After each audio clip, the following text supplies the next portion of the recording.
this was in 2013 or 2014.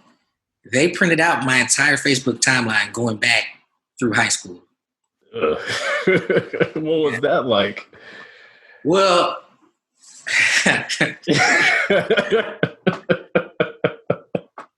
so they print out the timeline, and I'm like, yo, that's a thick packet. Yeah.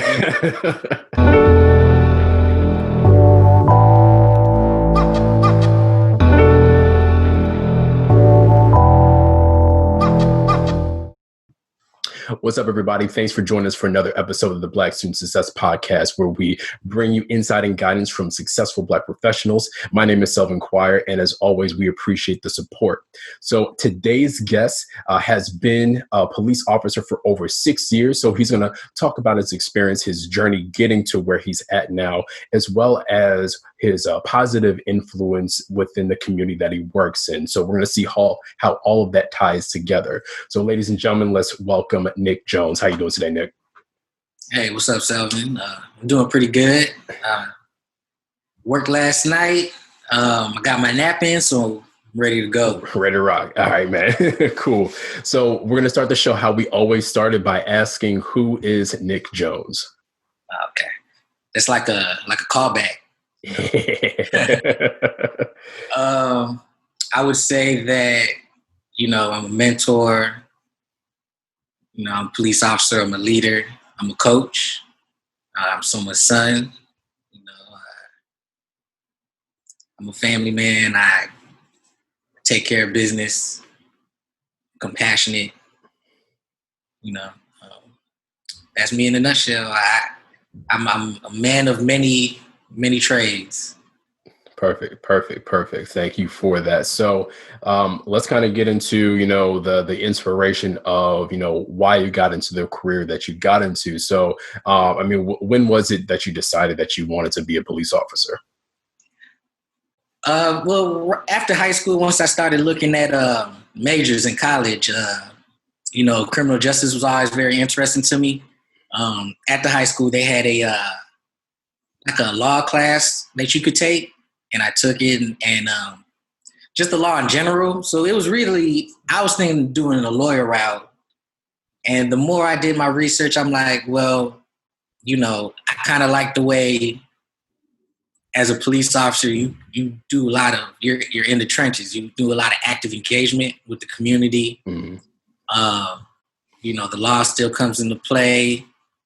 The lawyer aspect seemed a little bit more detached to me. As far as like the lawyers are getting people in the courtroom, they're not seeing them on the street, they're not seeing them in their homes, So, I like the aspect like that with the police officer profession. And honestly, initially, my plan was to go to the military. Mm. So when I was in college, I was in the Marine Corps OCS program, Officer Candidate School, and my plan was to do that for 8 years and then, or do it for 4, and there's 4 reserve. Then you're supposed to be on reserve for 4.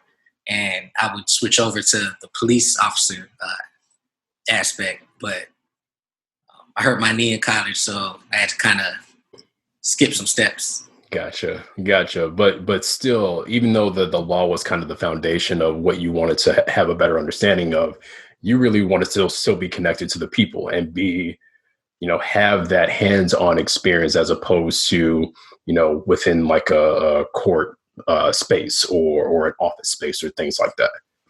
Yeah. And, with police officers, they're like the first, you see them, like they're right there with you. And I wanted to be the type of police officer that I've always wanted to see in the neighborhood, someone that's approachable and someone that's there to help, someone that's there so you don't feel harassed, but, someone that you feel like you can just go to. And the influence and the power of that position is just, it's something that you need responsible people for. And I feel like, I'm pretty responsible. I couldn't see myself in an office, like sitting in a cubicle or anything like that. I was always an athlete, so I like being out. I like, being out in the street. I like the fact that you can never predict what you're doing in the day. Every day is different, so it keeps it fresh. So those were all things that were real big in my decision making.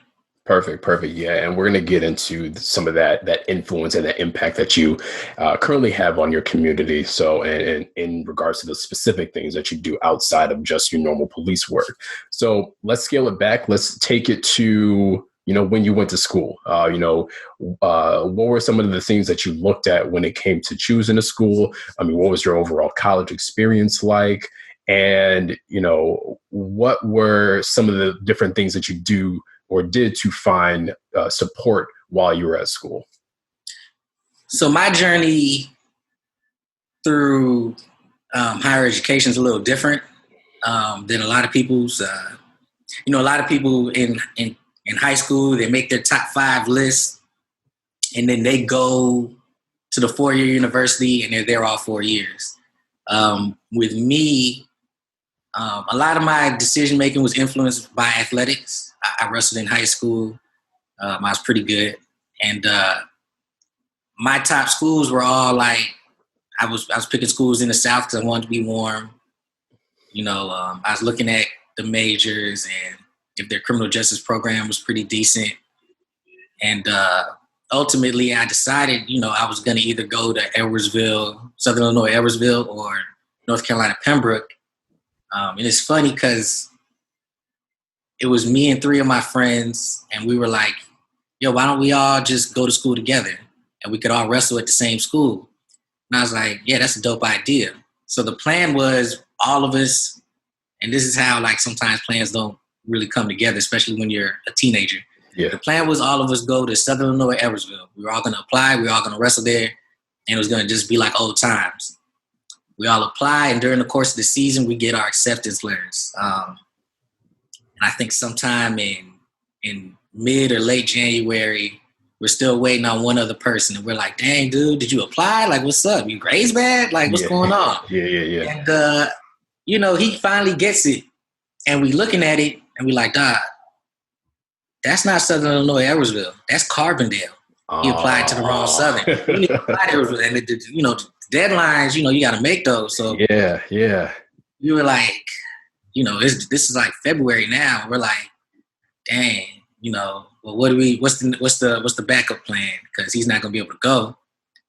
And at one of the tournaments, a coach from Triton International Junior College in River Grove, he approached us, and a coach from Wright College approached us too. And we were like, well, we can go to one of these schools for a year or 2. So initially I started off at Triton College. It's a junior college. A lot of people frown on junior colleges, or, it has some type of stigma. Like maybe you weren't good enough to go to a 4-year. Junior colleges are really good because oftentimes you can knock your first 2 years of college are really all the same when you're JUCO or 4-year. You're getting out the prereqs. You're taking classes that everybody's required to take. So junior colleges are typically cheaper. Where I would say the drawback with the junior college is you're at home for the most part, for most of them. And if you're not able to stay focused, then you should probably get out of where you're at. Like if where you're at has too many distractions, maybe you should get out. But if you could focus, I would definitely, recommend junior college the way to go if you want to save money and you don't have all the scholarship offers and academic scholarship offers. So yeah, start off at Triton, and at Triton, they had a really good criminal justice program. They have a police academy there. So while we're taking classes, we can see the recruits from various departments go through. A couple of the teachers were former officers, and I learned a lot there. And so from there, I ended up going to North Carolina Pembroke, which is a Division II school for wrestling. And it was somewhere it was warm, and that's what I was looking for. I was tired of being cold. I was tired of working out in the cold. So I went there. Their criminal justice program was all right. I didn't really, I was still doing a lot of prereqs. And ultimately, it didn't work out with me and the coach there and the program. So I ended up switching again to Southern Illinois Edwardsville.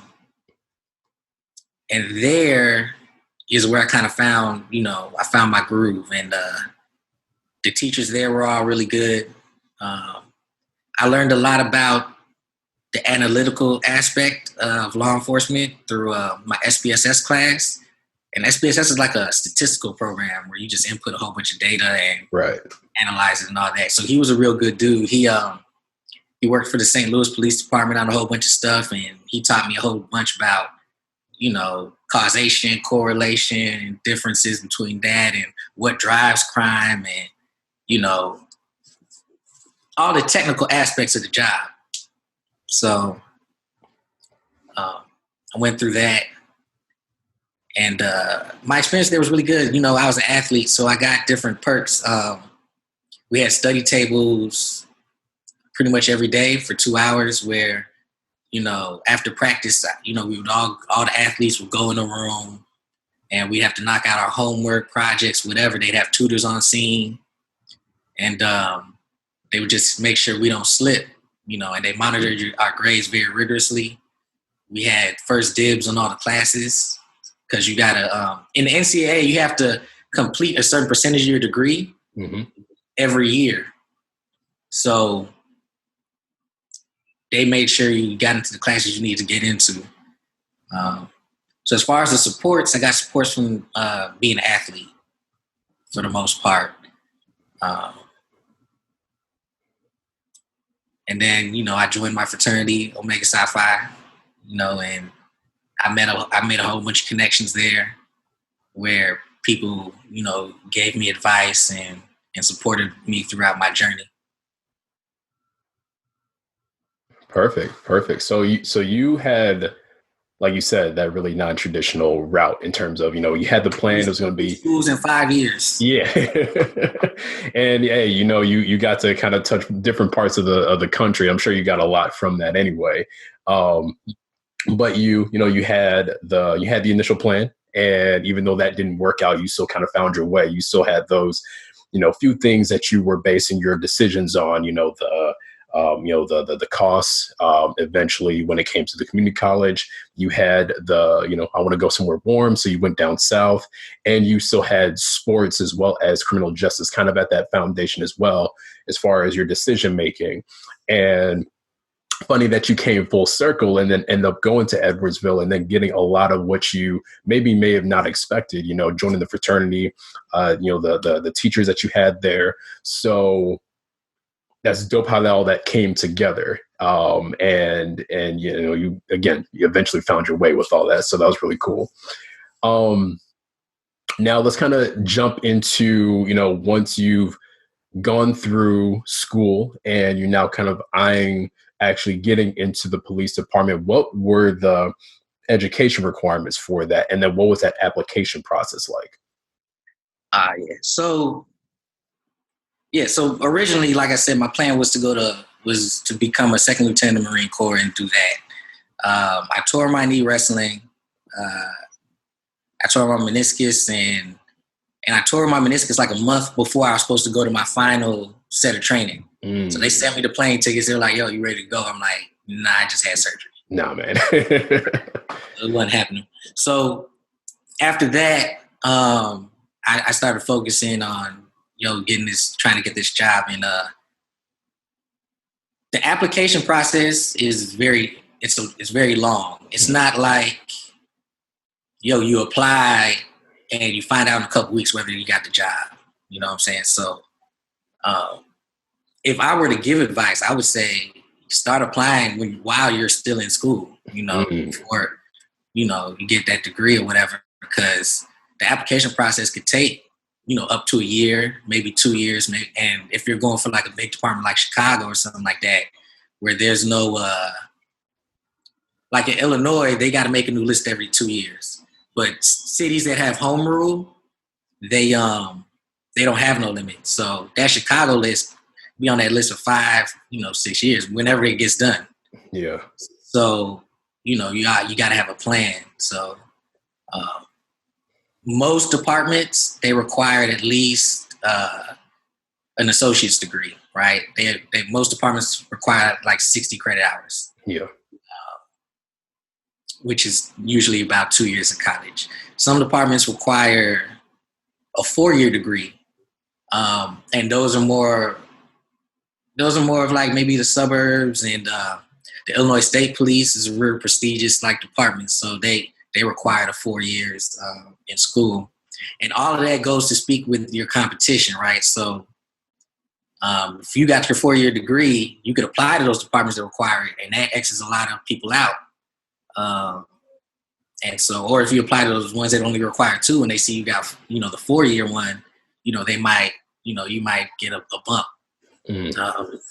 So with that application process, I applied to like, I can't even count how many departments. And that's pretty much how that process goes. You got to apply multiple places and just see which one pops first. Cause obviously the time frame, it could be anywhere from 6 months to a couple years before you get a call about, yeah, you got it, And so the initial step is always to apply. And then there's either going to be some places have to do an initial interview, or some places make you do a physical test first.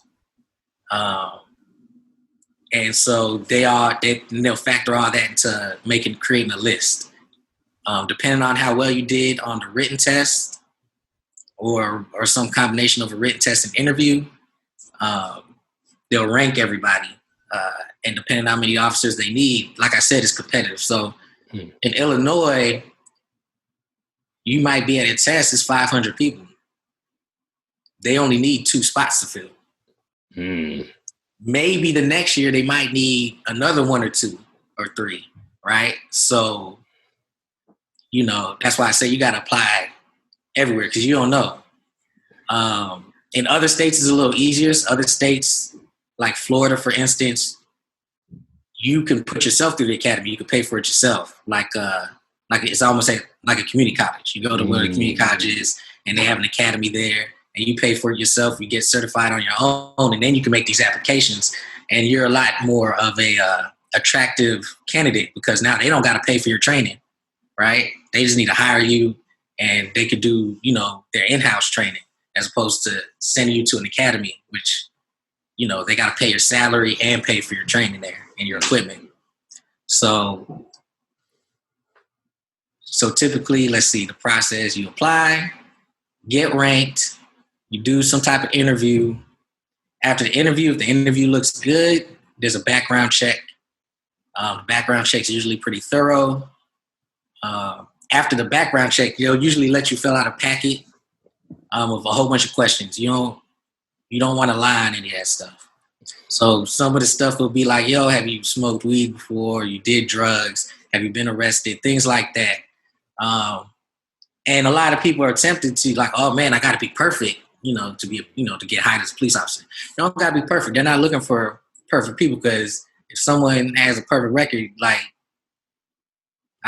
chances are they either lied or, they don't have the life experience to understand certain things, right? And a lot of times after that background packet, they have a lie detector test. So, that's their way to recheck on, well, did you lie on this or whatever. After the lie detector test, they'll usually do another ranking where after you complete everything, this is how this list shook out, right? And then you just wait until, they need the body, and they got the slot in the academy. And so, the final interview is usually like the big interview where there's a panel. You might have the mayor there. You'll have some aldermen. You'll have the chief of police. You'll have like some high-ranking folks. And so the journey for me was learning how to perform in those interviews, because my very first interview, I bombed. And it was for the Southern Illinois Campus Police at Edwardsville.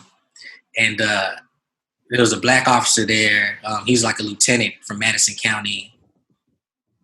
sheriff's department, and he pulled me off to the side right after my interview, and he's like, "Yo, this is your first interview." And I was like, "Yeah." He's like, "Hey man, keep going, man. There's some things you need to clean up, and on how you answer your questions, and et cetera, et cetera." And that was actually some really good advice that I put toward future interviews. So, and a lot of it's practice, because a lot of these places ask the same thing over and over again. Like, it's all like a format, because they hire these testing agencies, and a lot of these testing agencies use that same formula. So if you're not good at the written test initially, you can get good at it. If you're not good at the talking point, you'll get good at that too eventually with enough, if you apply enough. So yeah, generally it's like a 4 or 5 step process. Yeah. Initial interview, fitness test, background check, final interview, and then you go to the academy if you're hired. I forgot one thing. There's usually a psych test, and that could be a few hours long. So they break out 800 question Scantron. Some of them have little computers where you're looking at pictures and you're clicking on stuff, and then you'll talk to a psychologist afterwards, and they'll make some determination. I don't really know how they decide if someone's fit, not fit, or whatever. They don't tell you there. You just talk. Like, I just chopped it up with dude, and I guess I was good because I'm here. So right. Yeah, man, Scantron. I haven't heard that word in a while. yeah, it's real deep, man. I'm just like, it's like, those personality inventory tests. It was a lot of those type of things. So it would be stuff that you don't really even know how to answer. It'll be like question, whatever, right? Example question.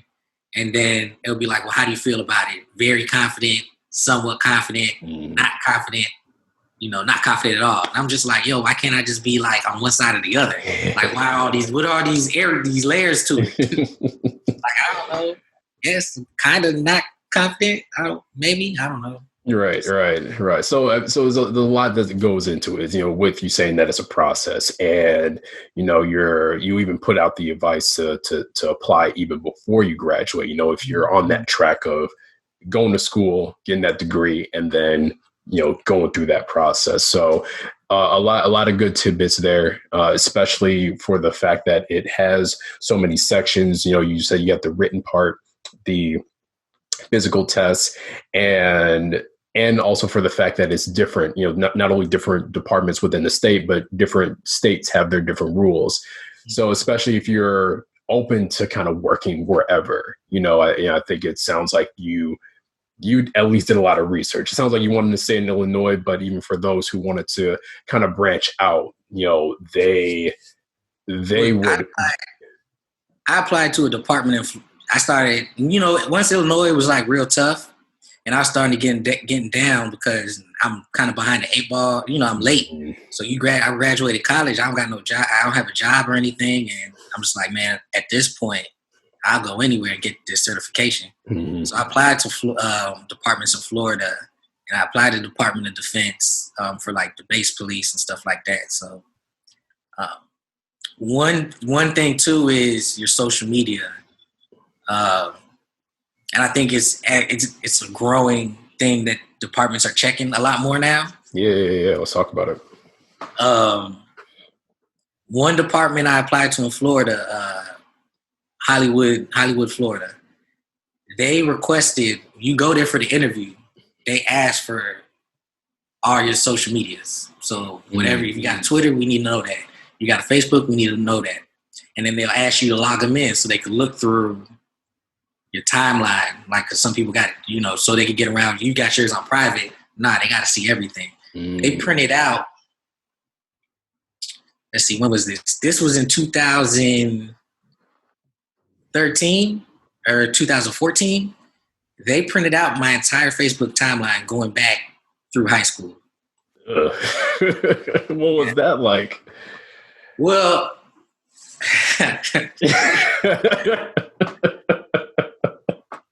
so they print out the timeline, and I'm like, yo, that's a thick packet. Yeah.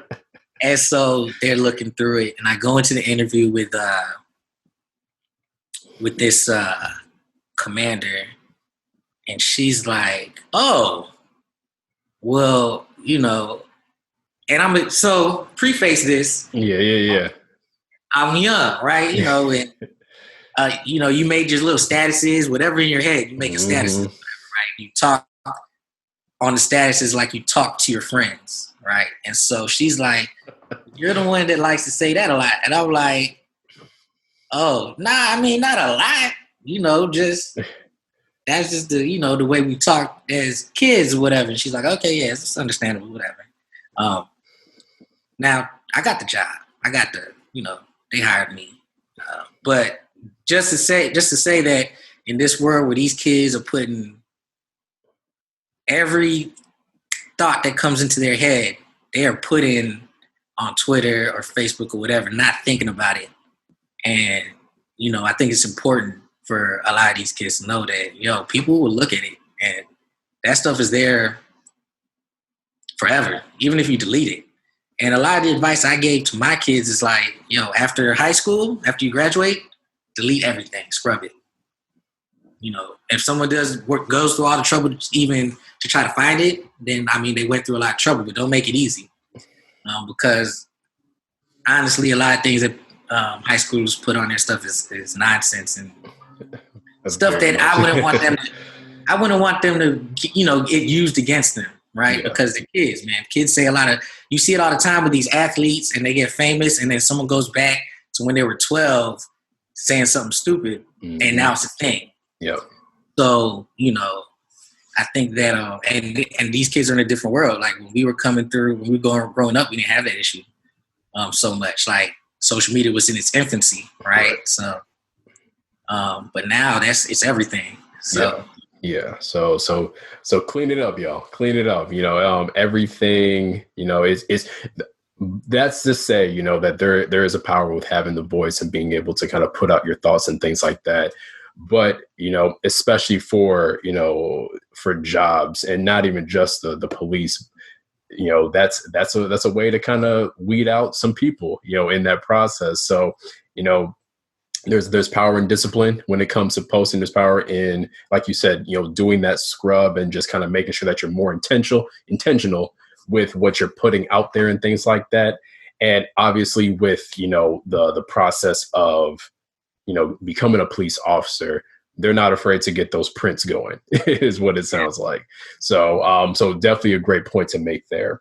Now, let's actually kind of jump into, the things that you currently do outside of, being a police officer, or even just the fact that, like you said, you like to be seen, you like to be that person or that individual that you would like to see in your own community when it comes to, the folks who are there to protect and serve you. So, how important was that to be as involved as you are in the community, especially as a Black man? I know that you talked about you're the one of the wrestling coaches, and you do a lot of mentoring when it comes to being in that aspect or that environment. So why is it important for you to kind of be this involved in your community? Well, with me, I like working with the youth because I know cliche, they're our future, right? And a lot of the problems that we see, from, adult criminals is stuff that might have been able to be nipped, if somebody just talked to them or took the time to mentor them and, paid attention to them when they were children. Because not everybody's coming from a good home life where they have that from their parents. And they're seeking that attention, and sometimes they seek it from people who are going to lead them astray, or they seek it by lashing out. Mm-hmm. Now, obviously, I'm not naive. You just can't save everybody, but you got to make the effort, and, these kids, if you're a part of the community, they're part of your community, and their future is directly tied to your community's future. So as a wrestling coach, I love the sport of wrestling because it teaches you so many lessons. And as a coach, it gives me the chance to teach those lessons to the kids and be kind of like a role model. All the kids know that I'm a police officer. As a matter of fact, our coaching staff has 2 CPD officers on it, and 2 retired firefighters on it. So they get a good look at where they can get to as far as like success, and we try to give them all the best advice that we can. I'm always available outside of wrestling to them. They can text me or whatever, or their parent. I'm familiar with their parents. If their parents have an issue, they can come to me. So with that aspect, that's important to me because as a kid, I had so many adults help me along, and kept me on the straight and narrow. And I think that's important. Even within the department, we have a program called Officer and the Gentleman Academy. Yeah. And that's through, the middle schools.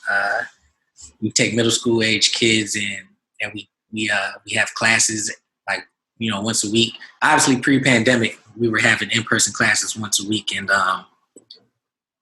then on Saturdays, we would take them on field trips and try to get them to experience something new. We would bring in speakers, anything from entrepreneurs to people that did things like that were like teachers and tutors and things of that nature.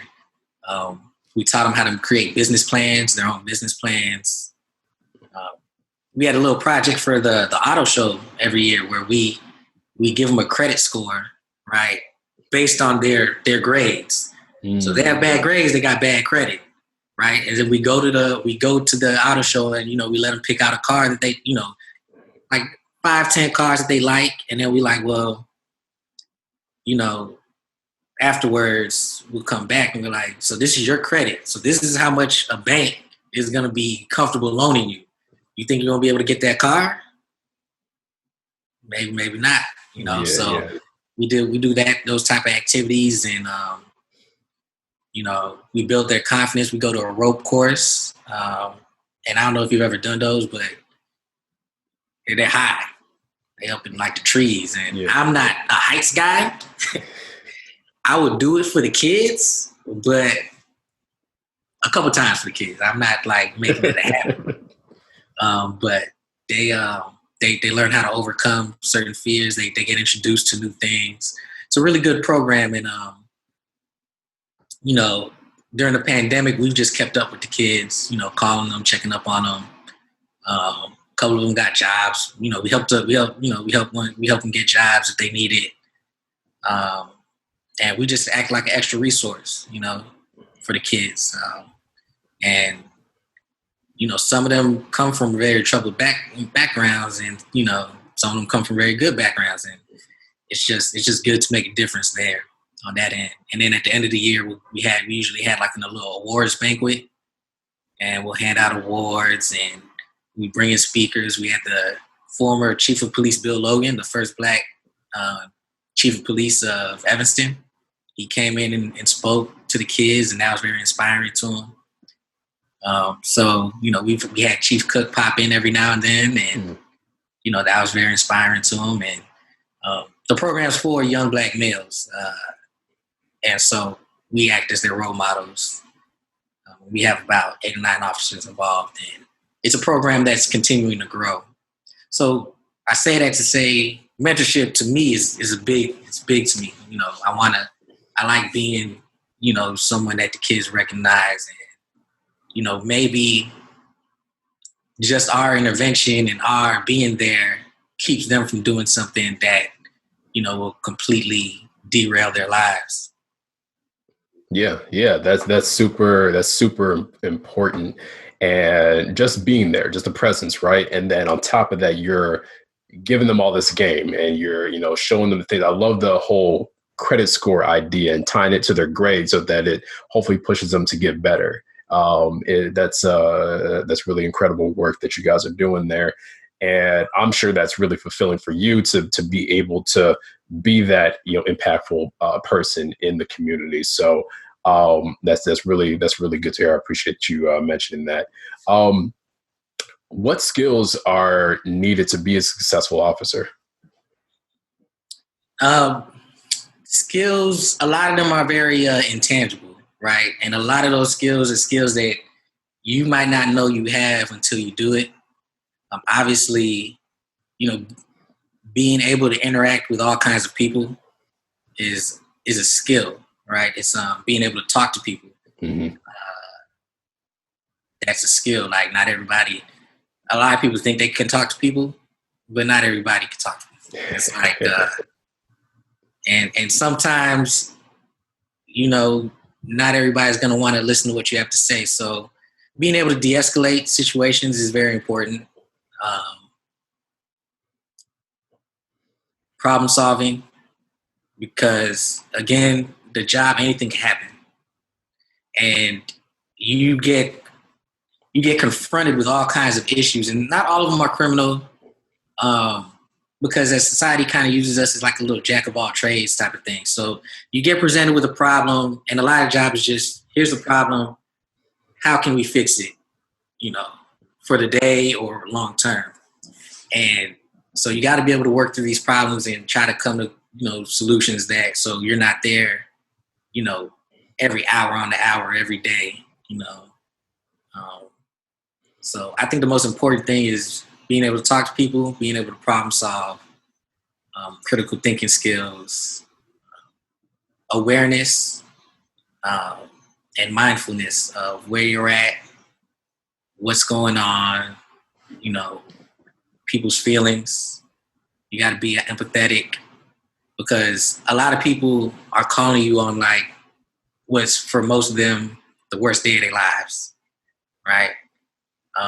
And in those situations, you got to be aware of that, and you got to be able to talk to them in a way that, show you care or that they believe you care. So yeah, I would say those are the top things. A lot of people might say, they look at these movies and whatnot, and you're like, oh yeah, the best skills are you got to be good with your gun, or you got to be good in a fight, or Yeah. you got to be ready to chase people. All that stuff. All that stuff is like, honestly, a lot of that stuff is secondary. Being able to talk to people is the most important thing. Being able to talk to people and problem solve, so you don't have to go to all those things, right? Because a lot of those situations are, I mean, I know, the news is the news, but a lot of those situations are like rare in terms of, everyday work. Your everyday work is talking to people, Mm-hmm. and solving problems, and on a, it's not like the TV where you watch a Chicago PD and every day it's like a foot chase and Yeah. wrestling around with people, You don't have your daily explosions. Nah. No, I appreciate you explaining that. The problem solving, it seems like, is really the biggest thing, and like you said, the ability to talk to people, and I'm sure you kind of find some of the chemistry with some of your colleagues when you're kind of interacting with people, and figuring out ways to kind of de-escalate those things. So I'm sure that a lot of it is teamwork too, because there are situations where I'm interacting with someone and me and them, we're not here. Yeah. Right? Like for whatever reason, like, they don't like me. They don't like, my smile. I kind of got a resting smile sometimes. They don't like my tone. Like whatever it is they don't like about me, sometimes we not clicking, or a previous interaction. But they're cool with my partner or whoever's backing me up. So sometimes you got to, I know a lot of people that want to, I want to handle it because it's my call and I don't want to put the burden. Sometimes you got to switch. You got to take a step back. Like, oh, you cool? Yo, talk to him, and so that's an important aspect of, you got to put your ego to the side. You got to try to avoid, if it can be avoided, just having a back and forth with someone. If they're cool with someone else and they want to talk to them, let them talk to them. It's cool. Right. Not a big deal, Yeah, man, making it work. And it sounds like that's what y'all do. So that's really good to hear too. Now, with all the stuff that you do now, you're not going through all those, movie scene level chases or shootouts or anything. But I mean, there's a lot of stress that can come from that job. You have all the stuff that happens outside of the job when it comes to the media. And I'm sure that even when you're on the clock, it might not be a hostile situation, but maybe somebody's perception will kind of put them at an 8 when you're trying to kind of talk to them at a 2. So with all those things and still having that positive impact on the community, what kinds of things do you do to mentally prepare for the job, or even kind of de-stress, or things with self-care? What kind of things do you do? Well, the things I do to, that relieve stress and help me out with everything is honestly my second job with coaching these kids and working with them. Yeah.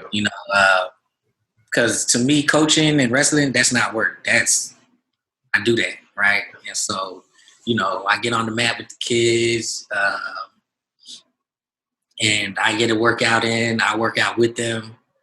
So that's a good, working out's always a good way to, de-stress and helping these kids accomplish their goals and whatnot. So, that's a lot of what I do.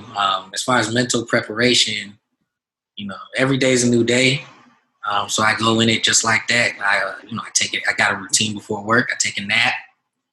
I wake up a little refreshed. I go into work, and I just approach it with a good attitude. And I don't let the outside stuff, influence what I do, at work. I'm not constantly thinking about, oh man, these people don't like me, or this, that, the third. And maybe part of it is because I'm from Evanston. And so being from Evanston and working in Evanston, like, I know a lot of people. Correct. Like, there's a lot of people on the street that I'm running into that have known me since I was a child, or I've known them since they were a child, or I've known their cousin or their brother, because everyone in Evanston seems to be related in some way. Of course. Right. So people know me. They know what I'm about. They know what I do. So I just go in there with a clear mind, and I don't let things get to me like that. So that's how I go in mentally, and I de-stress by, doing my coaching thing and, working with these youths outside of policing. There you go. And a lot of those things, you don't even have to be from the town that you're serving to, be able to go through those things. Before going back into the work day and everything. So I'm glad that you pointed out a lot of those things. Now, before we wrap up, where you have any lasting words for anybody who's considering the career? I would just say get into it for the right reasons, man. Don't get into it because you want to make a bunch of money. The money's good, but the money's good because you're not getting paid for the everyday little stuff. You're getting paid because things can hit the fan, and when things hit the fan, you got to be ready, right? Yeah. And when things go crazy like that money you're making, it's not nearly enough in the long run, right? Right.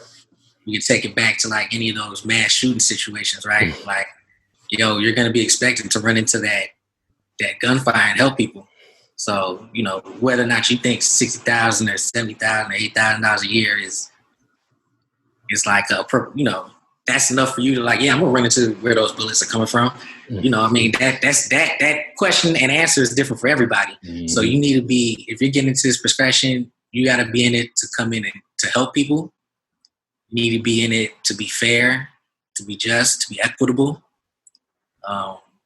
And you need to get into it, for all the right reasons. Don't get into it because you saw Officer Atwater on Chicago PD chasing down the suspect and kick him in the ribs, or, going crazy or doing the big drug bust. You saw Bad Boys 4 and you see him with all the women in the club undercover.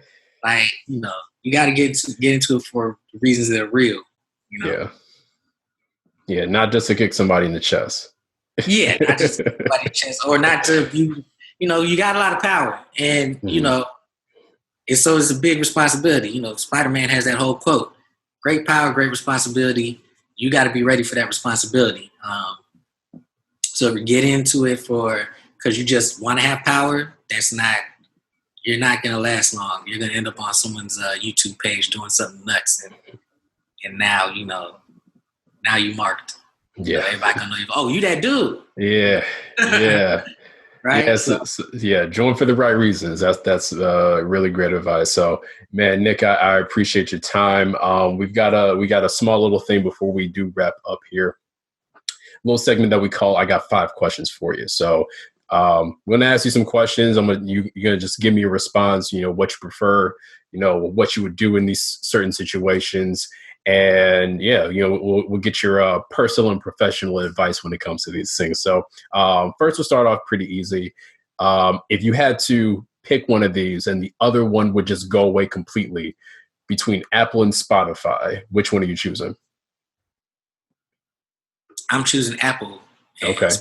Spotify kick rocks, man. They don't treat their employees right, man. That's why they trying, I'm saying, right? Got them trying to unionize, and they like, nah, G. No, there we go. What about now? If you're playing Uno, and you hit me with a draw 4, I'm like, nah, man. Draw 2 on the next person. Is that legal in the game that you play, or no? Nah. No. So, well, the way I played was if you got hit with a draw 2 and you got a draw 2, you can drop that draw 2. You can stack it up. Okay. Once the draw 4s come out, you can only drop draw 4s. Okay. See, now I feel like you have some sense. First of all, Uno doesn't know how to play their game. They said that you can't even stack those at all.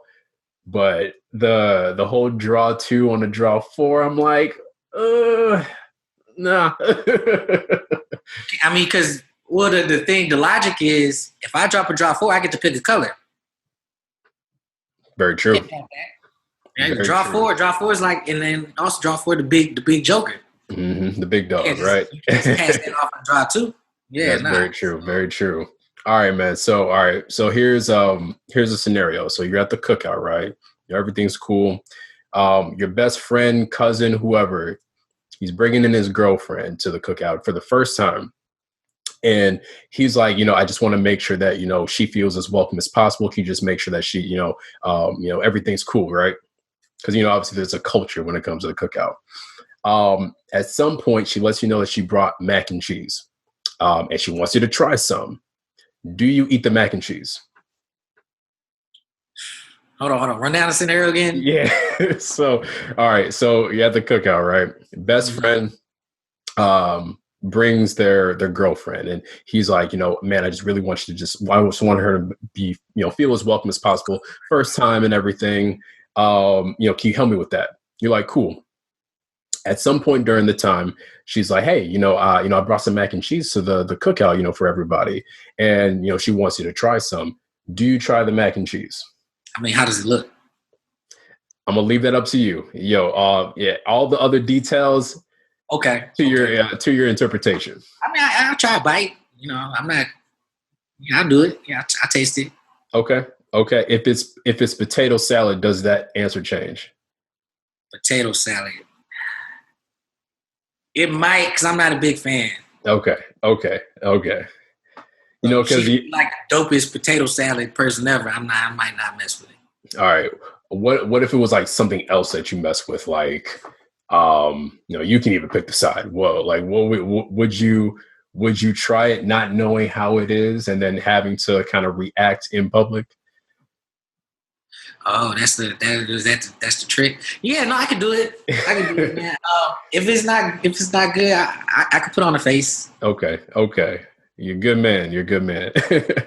All right, second to last one. All right, if you respond to somebody, I'm on the way. Where are you? Maybe about 2 blocks away, maybe around the corner. Okay. So you got. Oh, no, wait. If I'm on the way. You're saying I'm thinking about I'm here. If I'm here, I'm not there. Right? Yes, if I'm exactly. on the way, I'm leaving the house. Okay. I'm probably getting dressed and I'm leaving the house. Okay. Yeah. We just want honesty, because folks can say, hey, I'm on the way. and they're turning over in bed and everything. Oh yeah. Yeah. So, last question actually kind of alludes to something you mentioned earlier. Who was the better cop, Will Smith or Martin Lawrence? Ooh, it's tough. Mm. I would say Bad Boys 1, Will Smith was the better police officer, right? Okay. He's out there, he's making it happen. You know, he's self-initiating, he's doing his thing, right? Mm-hmm. And Martin Lawrence is making a whole bunch of dumb decisions. And I could probably do an entire podcast on that.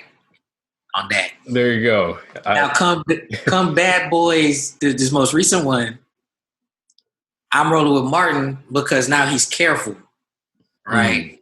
And Will is out here, you know, still going crazy and getting people killed. So yeah, so it changed. It changes. So be Will in number 1, be Martin in the most recent one. All right, perfect, man. Well, Nick, that's all I got for you, man. I appreciate your time. You definitely given us a lot of great information in terms of your career and your journey and everything. So, you can let the people know where they can find you. If you have anything that you want to plug, I'm gonna give you the floor. Well, I'm as you know, I'm working on a couple podcasts on my own. I don't have anywhere for you to find it just yet, but I'll inform you.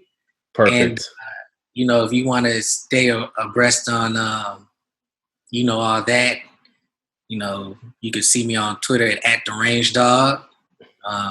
That's my Twitter. That's my Instagram. I'll be posting announcements on there. Facebook a little too personal. So I'm there. I'm on Facebook. I'm Nick Jones. You add me, we'll see. We'll see. Got to keep it professional, right? Mm-hmm. Yeah, there you go.